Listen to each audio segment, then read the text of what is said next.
Welcome to the बायोहुक।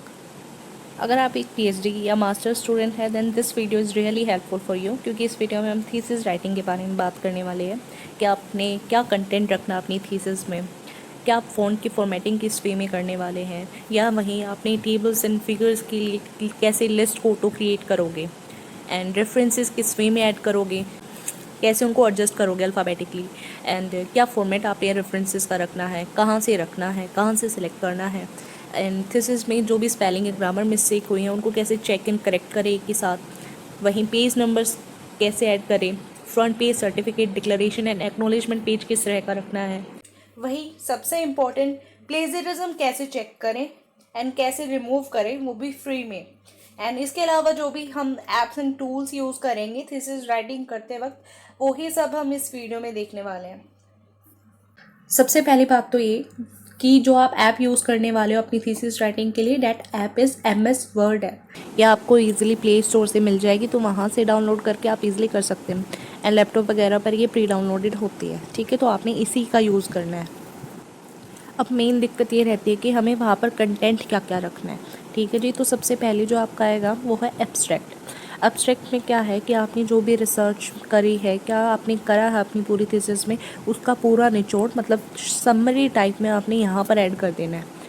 वैसे कहने के लिए तो ये सबसे पहले आएगा, लेकिन आप इसे थीसिस कंप्लीट करने के बाद लिखोगे, ठीक है जी। फिर है इंट्रोडक्शन। इंट्रोडक्शन में आप जस्ट स्टार्ट करोगे अपनी थीसिस को, मतलब आपने थीसिस किससे रिलेटेड लिया है। फॉर एग्जांपल आपका टॉपिक बैक्टीरिया से रिलेटेड है, तो आप बैक्टीरिया के बारे में यहाँ से स्टार्ट कर दोगे, बैक्टीरिया क्या होते हैं, इनकी हिस्ट्री क्या है, या आपने जो टॉपिक लिया है वो किससे रिलेटेड है, क्या इंपॉर्टेंस आपके टॉपिक की, ठीक है जी। एंड वही आप अपना ये टॉपिक आपने क्यों लिया है, क्या ऐसी प्रॉब्लम थी जो आप इस रिसर्च की हेल्प से वो सॉल्व करने वाले हो, किन क्वेश्चंस को आप एड्रेस कर रहे हो, वो सब कुछ यहाँ पर अच्छे से मेंशन करना है।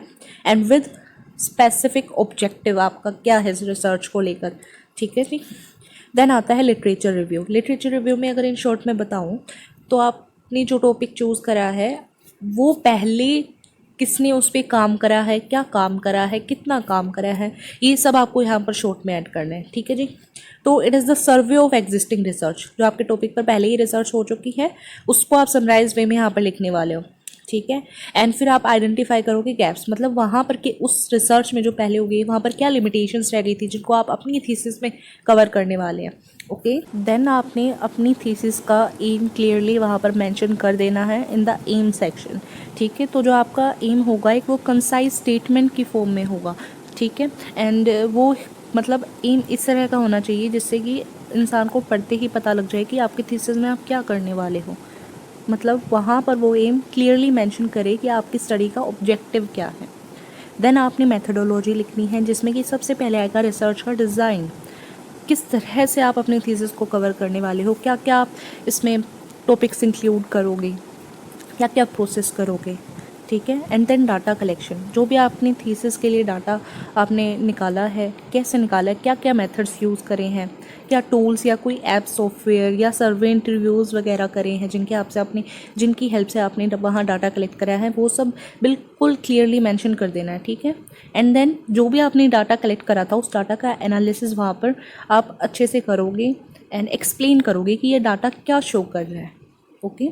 फिर जो आपको मतलब एनालिसिस से रिजल्ट्स आए तो आप वो उस रिजल्ट्स को रिजल्ट सेक्शन में क्लियरली और ऑर्गेनाइज्ड मैनर्स में like in charts, tables and graphs की फॉर्म में बाहर रिप्रेजेंट करने वाले हों। एंड देन आपकी इन टेबल, चार्ट या ग्राफ से क्या इंटरप्रिटेशन निकल के आता है वो आप रिजल्ट में वहाँ पर मेंशन कर दोगे। देन डिस्कशन करोगे। डिस्कशन में क्या है main, it discuss the meaning and significance of your findings, okay. मतलब जो पहले ही इस पर काम हो गया आपकी टॉपिक पर और जो आपने करा है वो क्यों करा है, कैसे करा है, क्या करा है एंड क्या रिजल्ट आए हैं, ठीक है, वो आप डिस्कशन सेक्शन में मेंशन कर दोगे। एंड लिमिटेशंस भी बताओगे, अगर आपके रिसर्च वर्क में कोई खामियां रही हैं, वीकनेस, कोई लिमिटेशन पॉइंट रहा है, वो आप यहाँ पर मेंशन करने वाले हो। एंड उसी के साथ में फ्यूचर रिसर्च या फ्यूचर स्कोप क्या निकल के आता है आपकी फाइंडिंग्स से, वो भी आप यहाँ पर मेंशन कर दोगे। कंक्लूजन सेक्शन में आपने अपनी पूरी थीसिस को एक समराइज वे में लिखना है कि आपने क्या करा था, क्यों करा था, कैसे करा है एंड रिजल्ट क्या है, ठीक है। एंड इन लास्ट आपको रेफरेंसेस ऐड करने हैं, और रेफरेंस ऐड करने का एक प्रॉपर वे होता है, मतलब आप एक साइटेशन स्टाइल वहाँ पर चूज़ करने वाले हैं। लाइक साइटेशन स्टाइल्स जो रेफरेंसेस के लिए होते हैं वो APA MLA इन वे में होते हैं। एंड अगर आपने इनमें से किसी को चूज़ कर लिया ना, तो आगे वाले जो भी आप रेफरेंसेस यूज़ करोगे अपनी पूरी थीसिस में आपने एक ही स्टाइल चूज़ करना है, इसके अलावा आप कोई यूज़ नहीं कर सकते। फ़ॉन्ट फॉर्मेटिंग की अगर बात मैं करूँ तो वहाँ पर आप जो फ़ॉन्ट टाइप लेने वाले हैं that is times new Roman रहेगा। हेडिंग का साइज जितनी भी आपकी थीसिस में हेडिंग्स है आप वो 14 रखोगे। इसके अलावा कोई भी फ़ॉन्ट पैराग्राफ जो कुछ भी है उसका साइज आपने 12 ही रखना है। एंड लाइन्स एंड पैराग्राफ के बीच में स्पेसिंग वो 1.5 की होगी। अब बात करते हैं कि अपनी टेबल्स एंड फिगर्स के लिए लिस्ट कैसे ऑटो क्रिएट करें। तो उसके लिए आप अपनी सबसे पहले जो भी आपकी फ़ोटो वगैरह है उस पर आप क्लिक कर लेंगे। देन ऊपर आपको सेक्शंस में रेफरेंस सेक्शन मिल जाएगा, वहाँ पर क्लिक करने के बाद आपको इंसर्ट कैप्शन पे क्लिक करना है, ठीक है। ये करने के बाद आपके पास जो इंटरफेस आएगा कुछ ऐसा आएगा, जहाँ पर आप अपनी फिगर या टेबल के लिए कैप्शन ऐड कर सकते हैं। इसी के साथ में आपने उस कैप्शन की पोजीशन क्या रखनी है वो भी आप यहाँ से सिलेक्ट करके देन आपने ओके पर क्लिक करना है। ये करने के बाद ऑटोमेटिकली आपकी फिगर पे नीचे कैप्शन ऐड हो जाएगा, ठीक है। ऐसा आपने अपनी हर एक फिगर हर एक टेबल के साथ कर लेना है। जहाँ पर फिगर का सेक्शन है वहीं से आप टेबल के लिए सिलेक्ट करके आराम से कर सकते हैं। लाइक दिस मैंने अपनी जो भी फ़ोटोज़ थी उनके लिए कैप्शन ऐड कर दिया है। जो भी आपका कैप्शन है आपने वो ऐड करना है।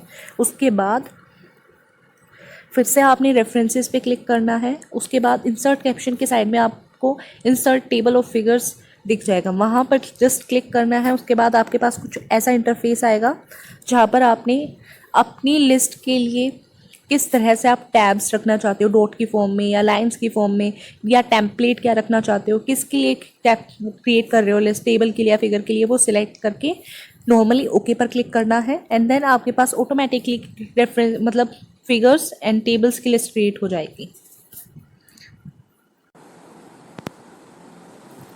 Now the main question is that how to add and adjust references.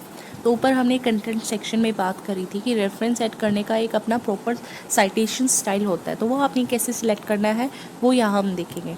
तो आपने नॉर्मली क्रोम पर गूगल स्कॉलर सर्च करना है। वो करने के बाद आपके सामने कुछ ऐसा इंटरफेस आएगा, वहाँ पर आपने सबसे पहले ही वेबसाइट पर क्लिक करना है। क्लिक करने के बाद आपके पास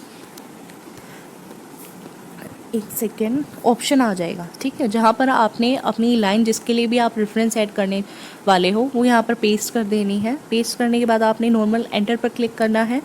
उसके बाद आपके सामने पूरे के पूरे रिसर्च पेपर्स आ जाएंगे जहाँ से वो लाइन उठाई गई है। तो इनमें से आपका जो भी आपके मतलब का है, जिससे भी आपने साइट करना है वो आप सिलेक्ट कर लोगे। एंड देन उसके नीचे आपको साइट बटन दिख रहा होगा, वहाँ पर आपने क्लिक करना है।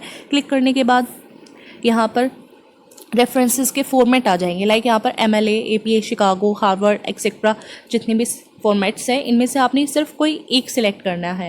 एंड वही फॉर्मेट आपने अपनी पूरी थीसिस में रेफरेंस ऐड करने के लिए सेम वही फॉर्मेट रखोगे। लाइक यहाँ पर मैंने अगर MLA फॉर्मेट सिलेक्ट करा तो मैं आगे जो भी रेफरेंसेस ऐड करूँगी वो MLA फॉर्मेट में ही करूँगी।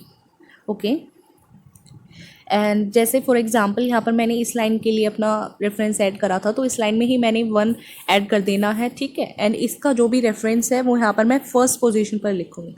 ओके एंड रेफरेंसेस ऐड करने के बाद अगर हमें इन्हें अल्फ़ाबेटिकली अरेंज करना है देन आपको ऊपर टैब सेक्शन में होम का बटन दिख जाएगा, वहाँ पर साइन है A to Z below arrow का, उस पर क्लिक करना है। एंड क्लिक करने से पहले आपको ये सिलेक्ट करना है कि आप किसको अरेंज करने वाले हैं। ऐसा करने के बाद नॉर्मली आपके पास ये इंटरफेस आएगा। यहाँ पर आप असेंडिंग ऑर्डर या डिसेंडिंग ऑर्डर जिस भी वे में करना चाहते हैं वो उस पर सिलेक्ट करके ओके पर क्लिक करना है। एंड आपके साथ एंड देन आपके पास जो फॉर्मेट आएगा वो ऑटोमेटिकली अरेंज होकर आएगा। ओके वहीं आपने ये चेक करना है कि आपकी थीसिस में कोई स्पेलिंग या ग्रामर मिस्टेक तो नहीं हुई है, तो उसके लिए आपने ऊपर रिव्यू टैब पर क्लिक करना है। एंड देन रिव्यू टैब की फर्स्ट ये ऑप्शन है ABC spelling and grammar check, वहाँ पर क्लिक करके आप अपनी पूरी थीसिस में जो भी मिस्टेक्स हुई हैं वो ठीक कर सकते हैं। पेज नंबर्स ऐड करने के लिए आपको इंसर्ट टैब पे क्लिक करना होगा। देन वहाँ पर आपको पेज नंबर ऐड करने का सेक्शन दिख जाएगा। वहाँ पर आप जहाँ भी पेज नंबर ऐड करना चाहते हैं, like top of the page पे, बॉटम ऑफ द पेज पे, या पेज के मार्जिन्स पे, ठीक है, वो आप सिलेक्ट कर लेंगे एंड देन नॉर्मली एंटर पर क्लिक करेंगे। फिर आपके पास ऑटोमेटिकली आपकी पेजेस पर पेज नंबर अरेंज हो जाएंगे। फिर आपने फ्रंट पेज, सर्टिफिकेट, डिक्लेरेशन या एक्नॉलेजमेंट पेज किस तरह का रखना है वो यहाँ पर एग्जांपल दिए हुए हैं। सबसे पहला एग्जांपल है फ्रंट पेज का, जहाँ पर आप सबसे ऊपर अपने टॉपिक का नेम लिखोगे। देन सेम यही लाइंस लिख दोगे, a thesis submitted in partial fulfilment of the requirements for the degree of. फिर आपने अपनी डिग्री का नेम लिखना है एंड देन कोर्स, ठीक है, like for the degree of master of pharmacy in quality management, okay. And then by name of the student, यहाँ पर आपने अपना नेम लिखना है, देन अपना नीचे रोल नंबर लिखना है, then under the supervision of अपनी गाइड का नेम लिखना है। फिर आपके कॉलेज का लोगो है यहाँ पर आएगा एंड देन उसके नीचे आपके कॉलेज का नेम आने वाला है। वहीं सर्टिफिकेट पेज में आपने सबसे पहले अपने कॉलेज का लोगो ऐड करना है, देन कॉलेज का नेम, एंड फिर आप सेम यहाँ पर जैसे सर्टिफिकेट लिखा हुआ है वो लिख दोगे। एंड फॉर्मेट आप यही चूज़ कर सकते हो, बस अपनी नेम लिखना है यहाँ पर आपने, और रोल नंबर की जगह अपना रोल नंबर लिखना होगा, और university and name and guide का नेम ऐड कर देना क्या है। डिक्लेरेशन एंड एक्नॉलेजमेंट के लिए भी आप सेम सिलेक्ट कर सकते हैं, बस आप नेम की जगह ये ध्यान देना कि अपना नेम लिखना है एंड रोल नंबर अपना, एंड कॉलेज एंड यूनिवर्सिटी का नेम अपना आपका आएगा, आपके अकॉर्डिंग आएगा। Now the question is that how to check and remove plagiarism for free.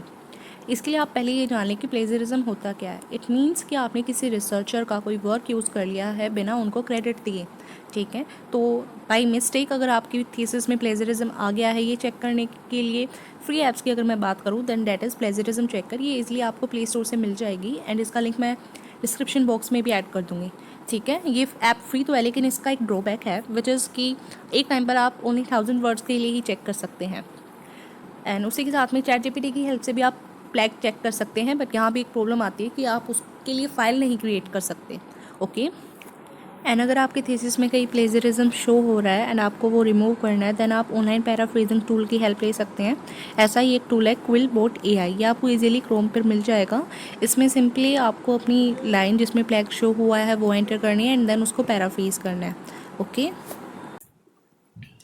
And इसके अलावा आपने क्या एप्स एंड टूल्स यूज़ करने हैं, लाइक आपने क्लियर इमेजेस रखनी है, ठीक है, तो आप उसके लिए स्नाइपिंग टूल का यूज़ करोगे, वो आपने अपने लैपटॉप में पहले से ही मिल जाएगा।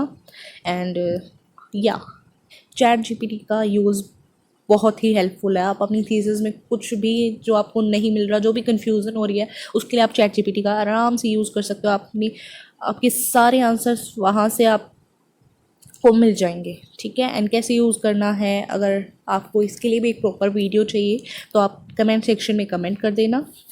इस वीडियो में सिर्फ इतना ही था। इसके अलावा अगर कोई आपकी क्वेरी है तो प्लीज़ कमेंट कर देना उसके लिए। बाकी आज के लिए thank you and don't forget to like and subscribe if you like the video.